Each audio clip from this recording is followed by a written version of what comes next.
Hi everyone, my name is Omar and I did my presentation on dietary interventions on insulin sensitivity slash resistance.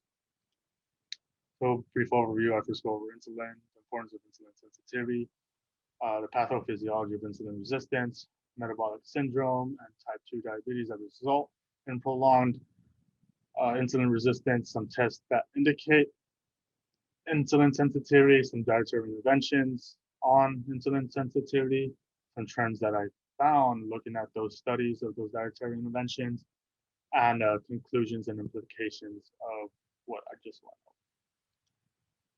So insulin is an anabolic hormone secreted by the beta cells of the pancreas that regulates metabolism.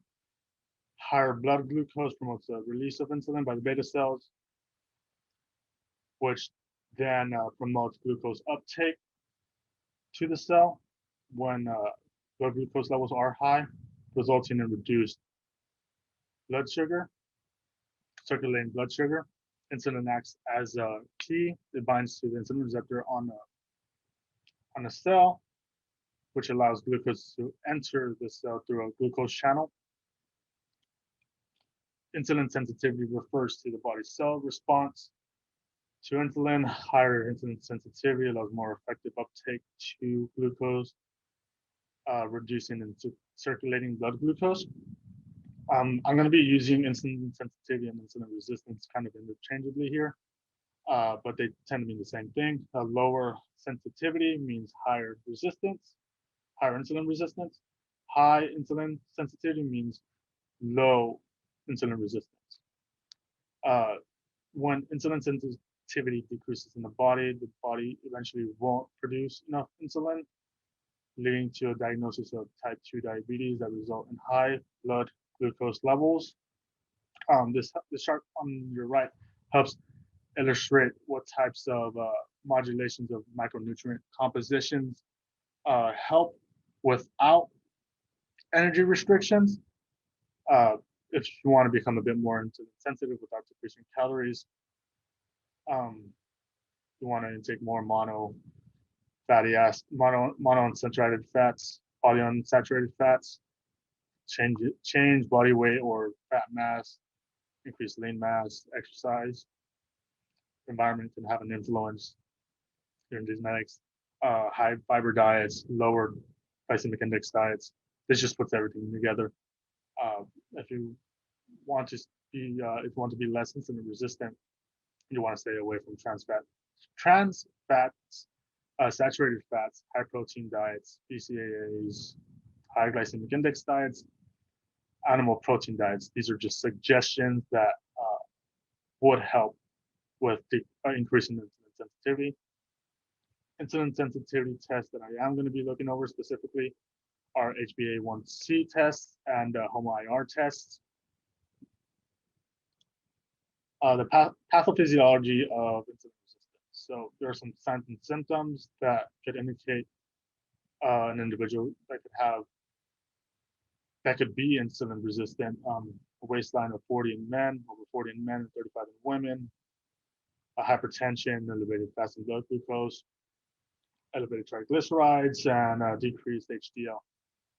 Some risk factors for insulin resistance are obesity and activity, higher carbohydrate diets, family history, and there's a lot more too.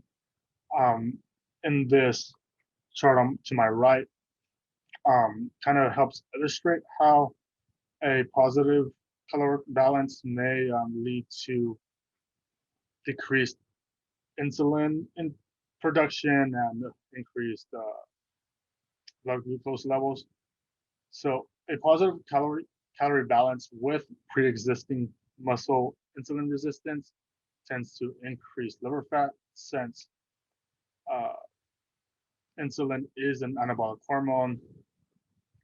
It could potentially store excess energy in fat. This increases liver fat, which then increases the cycling triglycerides, which then increases islet triglycerides in the pancreas. Islets is just endocrine cell locations, just like the beta cells, with an increased insulin. On triglycerides, this could impair those beta cells, which that in turn decreases the insulin response to ingested glucose. So after that ingested glucose levels rise, blood glucose levels rise, and then your body responds with trying to release more insulin for that excess blood glucose. But since you're insulin resistant, your body won't use that blood glucose. So eventually, after a prolonged state of being like this, insulin production also decreases. So metabolic syndromes and type 2 diabetes. As I said in the introduction, a prolonged state of being insulin resistant could lead to metabolic syndrome, or is just a group of risk factors that increase your risk for different types of chronic conditions such as cardiovascular diseases and type 2 diabetes. These are some of the risk factors: decreased insulin sensitivity, increased insulin resistance, increased abdominal fat or abdominal obesity, hypertension, elevated triglycerides, low HDL cholesterol. After a prolonged state of being having a metabolic syndrome, this could lead into type 2 diabetes. As I said before, this condition affects the metabolization of glucose due to the unresponsiveness of cells to insulin. This could lead to decreased output of insulin by the pancreas eventually. There are some individuals that develop type 2 diabetes despite having a lower or normal body weight, but those individuals might potentially have a lower personal fat threshold. That's what Taylor and Rory suggested. Kind of makes sense when you see individuals that are seemingly normal and have type 2 diabetes. The most common causes of diabetes are obesity, decreased insulin sensitivity, hyperlipidemia, family history. This all tends to overlap with the same risk factors. So determining insulin sensitivity, there are HbA1c tests, which are the same thing as the A1C test. The glycosylated hemoglobin is what's being measured. It gets the percentage of that relative to the rest of the body's glucose, and that gets you the average of the fasting blood glucose levels from the past 2 to 3 months. These are the HbA1c test guidelines. Anything under 5.7 considered normal. Anything within the range of 5.7 to 6.5, you're considered to be pre-diabetic, and anything above 6.5%, you're considered to be diabetic.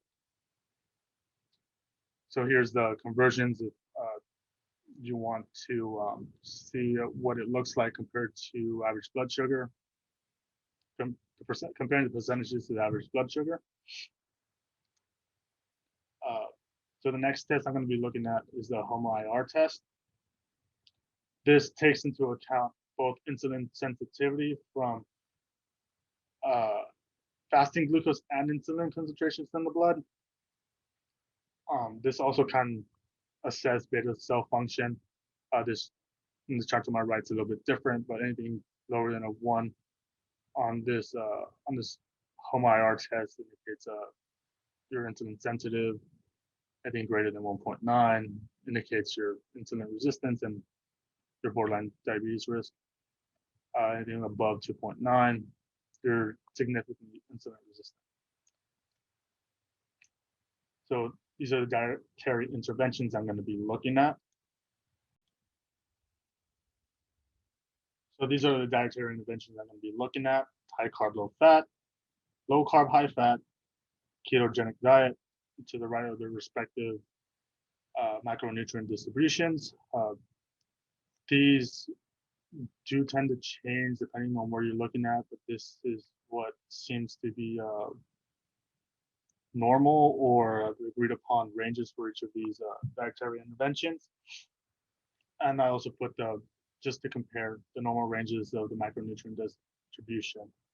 Also going to be looking at just caloric restriction in general. These are the methodologies across the studies that I looked at. For the participants, the majority of them are overweight or obese. The interventions that these individuals did go through mostly did not indicate a specific caloric intake, but they did include some type of seminar, and they did include some type of seminar to inform these individuals of the different types of diets that they're going to be going through, and some tests that I tended to pay more attention to are the anthropometric measures, some glycemic variables, and some glycemic variables like blood glucose, blood insulin, HbA1c test, and the HOMA iron test. So the ketogenic diet is the first one up. Johnson and colleagues looked at 20 individuals with intervention lasting 6 weeks. These are the macronutrient distributions for each of the weeks, just so you compare to the macronutrient distribution that I showed before. What they found was there was a significant weight loss in both groups, but each group weight loss did not differ between both of the groups. There's also a significant decrease in HOMA-IR in both groups. That this indicates that their insulin sensitivity did increase. This next study had a total of 195 individuals that were obese or overweight. What they found was there was a significant weight loss in both phases. The study broke it up into phases instead of having two different groups. The first phase was a ketogenic phase, and the next phase was a low carb phase. Both phases lost a significant amount of weight and also had a significant decrease in the HOMA-IR. And the ketogenic group, it dropped a lot more than what it did in the low carb group, but that just could have been because they lost more weight compared to the low carb phase. This next study looked at a total of 39 individuals lasting a total of 10 weeks. The first 8 weeks was a ketogenic phase, and the next 2 weeks were a reintroduction to normal foods. What they found was there's a significant weight loss in both phases and significant decrease in the HOMA-IR, which indicating increased insulin sensitivity. The next study the next dietary interventions that we're going to be looking at is low carb and high fat interventions. This first study by Suzuki and colleagues lasted a total of 6 days on non-obese men. This was also separated into phases. The first phase consisted of just a normal diet, and the second phase consisted of a low carb diet. What they found was a significant decrease in insulin levels in the low carb, high fat phase, but no changes in the HbA1c test. That decrease in insulin levels could just be due to the low carbs. This next study looked at a total of 41 individuals, lasting a total of 12 weeks. They separated into 2 different groups, a control group and a low carb high fat group. What they found was also significant weight loss in both groups, significant blood glucose drops in just in the low carb group, small differences in HOMA-IR when comparing each group, and a moderate difference in the HbA1c test when comparing each group. But there was no significant differences in between each test. This next study lasted a total of 12 weeks and looked at 10 type 1 diabetics, separated into 2 groups, so a normal group and low carb group. What they found was significant reductions in HbA1c, but only in the low carb group, and weight loss in both groups, but they're both non-significant.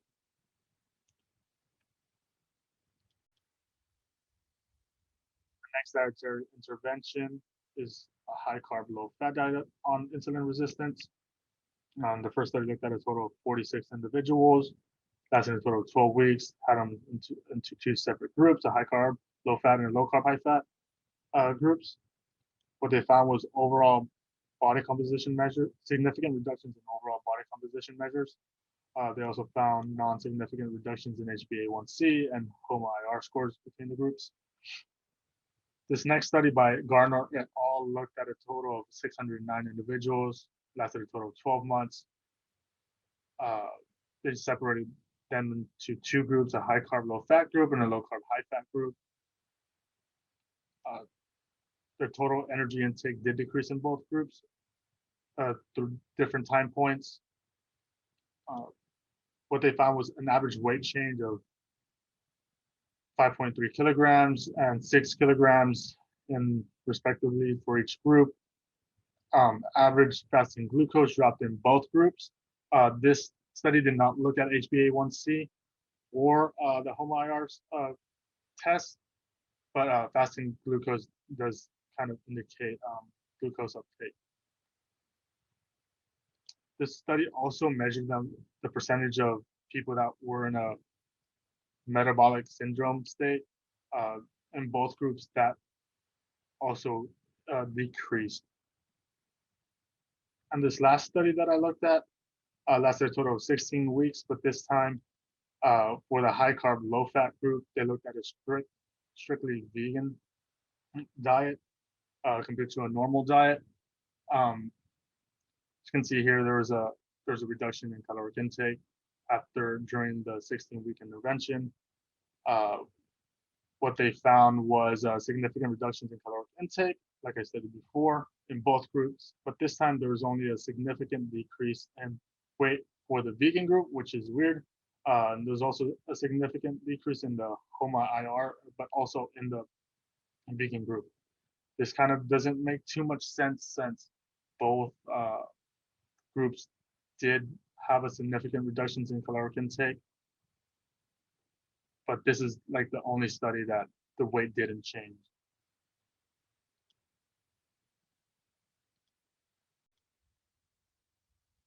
There were some trends that I did notice when looking at those studies. Drop in weight across most, there was a drop in weight in most diet groups. There's an indicator of a caloric deficit. Some drop more than others, but mean caloric intake of the groups could indicate why. Drop in HbA1c test and HOMA scores.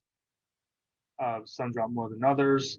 Usually those that lost the most weight or were in a greater deficit had the greatest drops. Also, blood insulin and glucose levels also dropped. This is just potentially due to the increased insulin sensitivity or insulin clearance, also due to the combination of weight drops and low carb based diets. So conclusions, from what it seems like, reductions of body weight seems to be the key factor across all individuals, regardless of diet intervention to improving insulin sensitivity. Evidence suggests those with metabolic syndrome have a chance to reverse risk factors. It also suggests that those with type 2 diabetes have a chance at achieving remission of that metabolic condition state by the reduction of body weight. A